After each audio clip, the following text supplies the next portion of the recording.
Back to news. Guntur జిల్లా ఫిరంగిపురం సమీపంలోని Gollapalem mining క్వారీలో ఘోర ప్రమాదం జరిగింది. బ్లాస్టింగ్ లో బండరాళ్లు మీద పడి 7 కూలీలు మృతి చెందారు. మరొకరు ఆసుపత్రిలో చికిత్స పొందుతున్నారు. క్వారీ ప్రమాద విషయం తెలుసుకున్న జిల్లా కలెక్టర్, రూరల్ ఎస్పీ సంఘటనా స్థలానికి చేరుకుని సహాయక చర్యల్ని పర్యవేక్షించారు. అక్రమ పేలుళ్ల వల్లే ఈ ప్రమాదం జరిగినట్టు తెలుస్తోంది. ముందస్తు జాగ్రత్తలు తీసుకోకుండా బ్లాస్టింగ్ చేశారంటూ క్వారీ ఎదుట ఆందోళనకు దిగారు మృతుల కుటుంబ సభ్యులు.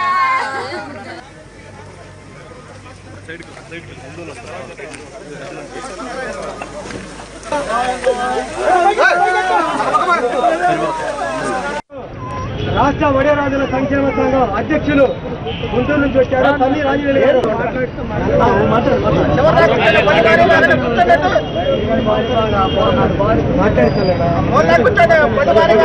మృతుల్లో సిపిఐ దళిత సంఘాలు, ప్రజా సంఘాలను పెట్టేసుకో. నర్సరావుపేట ప్రభుత్వ ఆసుపత్రి ఎదురు రాస్తారు.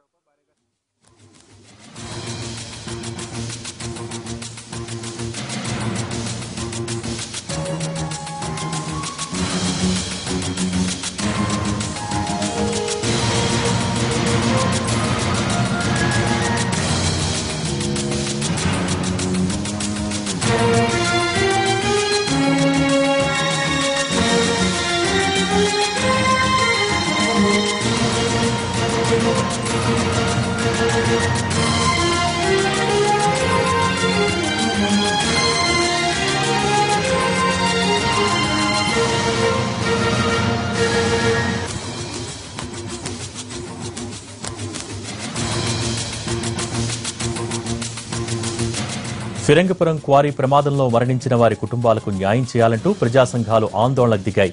నర్సరావుపేట ప్రభుత్వ ఆసుపత్రి ముందు మృతుల కుటుంబ సభ్యులు, ప్రజా సంఘాలు రాస్తారోకో చేయడంతో పల్నాడు రోడ్డుపై భారీగా ట్రాఫిక్ జామ్ అయింది.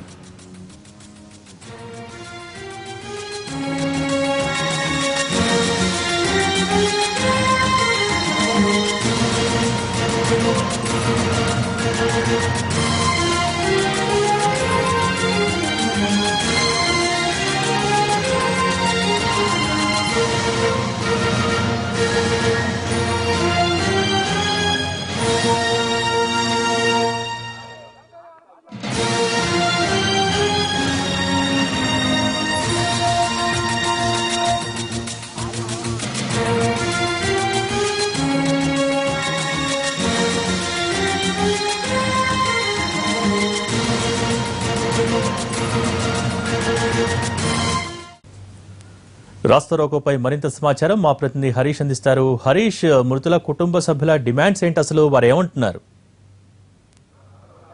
భోగి ఫిరంగిపురం క్వారీ మృతులకు సంబంధించినటువంటి వ్యవహారం చాలా సీరియస్ గా మారినటువంటి పరిస్థితి. బాధితులకు అండగా ప్రజా సంఘాలకు సంబంధించినటువంటి నేతలందరూ కూడా రంగంలో దిగారు. దీంతో నరసరావుపేట ప్రభుత్వ ఆసుపత్రి వద్ద బాధితులతో పాటుగా ప్రజా సంఘాలకు సంబంధించినటువంటి నేతలంతా కూడా రాస్తారోకో చేస్తున్నారు. దాదాపుగా అరగంట నుంచి కూడా వీళ్ళందరూ కూడా తమ నిరసన వ్యక్తం చేస్తున్నారు. ప్రధానంగా నిర్వాహకులు ఎవరైతే ఉన్నారో వారి నిర్వాహకులు అతనిపై క్రిమినల్ కేసు చేయడంతో పాటుగా మృతుల కుటుంబాలు ఒక్కొక్కరికి 25 లక్షల రూపాయలు ఇవ్వాలని చెప్పి డిమాండ్ చేస్తూ కుటుంబ సభ్యులతో సహా కుటుంబ సభ్యులందరూ కూడా ప్రస్తుతం రోడ్డు మీద రాస్తారోకో చేస్తున్నారు. దీంతో నరసరావుపేట రహదారి మీద ట్రాఫిక్ పూర్తిగా నిలిచిపోయినటువంటి పరిస్థితి. పోలీసులు వీళ్ళు బాధితులు అదేవిధంగా బాధిత ప్రజా సంఘాలతో జరిపినటువంటి చర్చలు పూర్తిగా విఫలమైనటువంటి నేపథ్యంలో ప్రస్తుతం బాధిత సంఘాలందరూ కూడా ఆందోళన చేస్తున్నారు. మృతుల కుటుంబాలు ప్రస్తుతం రోడ్డు మీదకి వచ్చి పిల్లా పాపలతో కుటుంబ సమేతంగా తమకు జరిగినటువంటి అన్యాయం మీద తీవ్ర నిరసన వ్యక్తం చేస్తారు.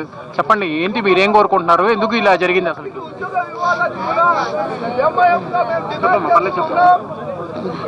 మీకేం కావాలి, మీరేం అడుగుతున్నారు చెప్పండి. న్యాయం కావాలి సార్. మరి పిల్లల అమ్మాయి చెప్పమ్మా, న్యాయం కావాలని. ఎంతమంది పిల్లలు? ముగ్గురు పిల్లలు. చెప్పండి మా ఏం జరిగింది అసలు, ఎందుకు మీరు డిమాండ్ ఆందోళన చేస్తారు? కోరి మీద కోరిళ్ళు జారి పడింది సార్. మా ముగ్గురు తమ్ముడు పిల్లని 3 పిల్లలు. మరి ఆ అమ్మాయికి న్యాయం చేయాలి. మరి ఆ అమ్మాయి పిల్లలు చంపాల్సిన ఓపిక లేదండి. 2 ఆడపిల్లలు, చిన్న పిల్లలు, పసిపిల్లడు. వాడికి న్యాయం ఏదైనా చేయండి సార్. మరి అది ఏం చేస్తారు? మరి ఆ అమ్మాయి బాధ్యత గవర్నమెంట్ ఏదైనా చేస్తే, మరి ఇల్లు స్థలం ఏం కూడా లేదు సార్. కోరి వ్యవస్థలో ఉన్నారు. మరి ఏం చేస్తారు చెప్పండి. మొత్తం మీద మృతులు ఎవరైతే ఉన్నారో వాళ్ళందరికీ కూడా చాలా చిన్నపిల్లలు ఉన్నారు, వాళ్ళందరికీ కూడా రోడ్డును పాలైనటువంటి పరిస్థితి. నిత్యం రోజు కూలీ చేసుకుంటే కానీ కుటుంబం గడవనటువంటి పరిస్థితులు. వీళ్ళందరూ కూడా చిన్నపిల్లలు కావడంతో తమకు న్యాయం చేయాలని చెప్పి కూడా వీళ్ళందరూ కూడా ఆందోళన చేస్తున్నటువంటి నేపథ్యంలో ప్రస్తుతం ప్రజా సంఘాలందరితో కూడా ప్రస్తుతం నరసరావుపేట ప్రభుత్వ ఆసుపత్రి ప్రాంగణంలో పూర్తిగా ఆందోళన వ్యక్తమవుతున్నటువంటి పరిస్థితి. మనతో మాట్లాడిన ప్రజా సంఘాలకు సంబంధించిన నేతలు కూడా ఉన్నారు. చెప్పండి, మీరేం డిమాండ్ చేస్తున్నారు? చెప్పండి. వాళ్ళకి 25 లక్షల రూపాయలు నష్టపరిహారం ఇవ్వాలని చెప్పేసి ఆ బాధ్యత కుటుంబాలకు ప్రభుత్వం ఆదుకొని వారికి ఇంటికి ఒక ఉద్యోగం కల్పించాలని చెప్పేసి మేము ప్రత్యేకమైనటువంటి డిమాండ్ చేస్తున్నాం. మేము వచ్చామండి, వీళ్ళందరి కోసం మేము ఎందాకైనా పోరాడతాం. వీళ్ళందరికీ ప్రతి కుటుంబానికి 25 లక్షల రూపాయలు ఎక్సెస్ గా ఇవ్వాలని చెప్పేసి మేము కోరుకుంటున్నాం. అయితే ప్రస్తుతం ప్రభుత్వం 5 లక్షల రూపాయలకు సంబంధించినటువంటి నష్టపరిహారాన్ని ప్రకటించింది. అయితే వీళ్ళందరూ కూడా 25 లక్షల రూపాయలు నష్టపరిహారం ఇవ్వడంతో పాటుగా సంఘటనకి సంబంధించి క్వారీకి సంబంధించి నిర్లక్ష్యంగా వ్యవహరించినటువంటి ఎంఆర్ఓ మీద చర్య తీసుకోవాలని చెప్పి కూడా డిమాండ్ చేస్తున్నారు. మరి కొంతమంది కమ్యూనిస్ట్ నాయకులు ఉన్నారు. చెప్పండి, డిమాండ్ ఏంటి? మేము రాష్ట్ర వడిరాజుల సంక్షేమ సంఘం నుంచి మాట్లాడుతున్నామండి. ఈరోజు ఉదయం పేరచెర్ల గ్రామంలో జరిగినటువంటి ఇన్సిడెంట్ని మేము తీవ్రంగా ఖండిస్తున్నాం. నిన్న వర్షం పడినా కానీ ఆ మట్టి ఛాయలు అనేది లూజు ఛాయలు అనేది కొండ మీద లూజు ఛాయలు ఉన్నటువంటి గతం చెప్పి హెచ్చరించిన బాధితులు కూడా మీకు ఏమీ కాదు మేము ఉన్నామని చెప్పి ఆ కోరి యజమాని ఎవరైతే ఉన్నారో రాంబాబు అనే అతను గట్టిగా వాళ్ళని బెదిరించి మరి కోరి పనిలోకి పంపించడం జరిగింది. ఇది దౌర్జన్యకాండగా భరిస్తున్నాము.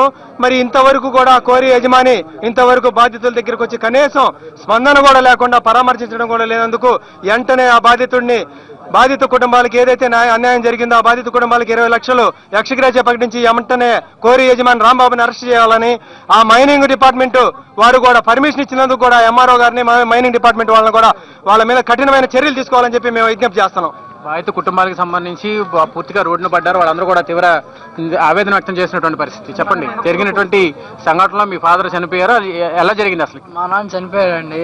పొద్దున్నే రాత్రి వానబడింది, పనికి రామని చెప్పేసరికి వాళ్ళు పొద్దున్నే ఫోన్ చేస్తే మీరు రండి మీకేం కాదు మేము ఉన్నామని చెప్పారండి. మరి 11ంటికి చూస్తే ఇలా చనిపోయారండి. మరి వాళ్ళు 5 లక్షలు ఇస్తున్నారన్నారు. 5 లక్షలు ఇస్తే చనిపోయిన వ్యక్తి మళ్ళీ వస్తాడండి, రాడు కదా. మరి ఏదో చేయండి. మీరేం కోరుకుంటున్నారు? మొత్తం మీద కుటుంబ సభ్యులు మాత్రం తీవ్ర ఆవేదన వ్యక్తం చేస్తున్నారు. జరిగినటువంటి నష్టాన్ని తిరిగి పోచలేనటువంటి పరిస్థితులు ఆర్థికంగా ఇచ్చేటువంటి సహాయాన్ని మరింత పెంచాలని కూడా డిమాండ్ చేస్తున్నారు. మొత్తం మీద నరసరావుపేట ప్రభుత్వ ఆసుపత్రి వద్ద కొంత ఉద్రిక్తమైనటువంటి వాతావరణం కనిపిస్తుంది.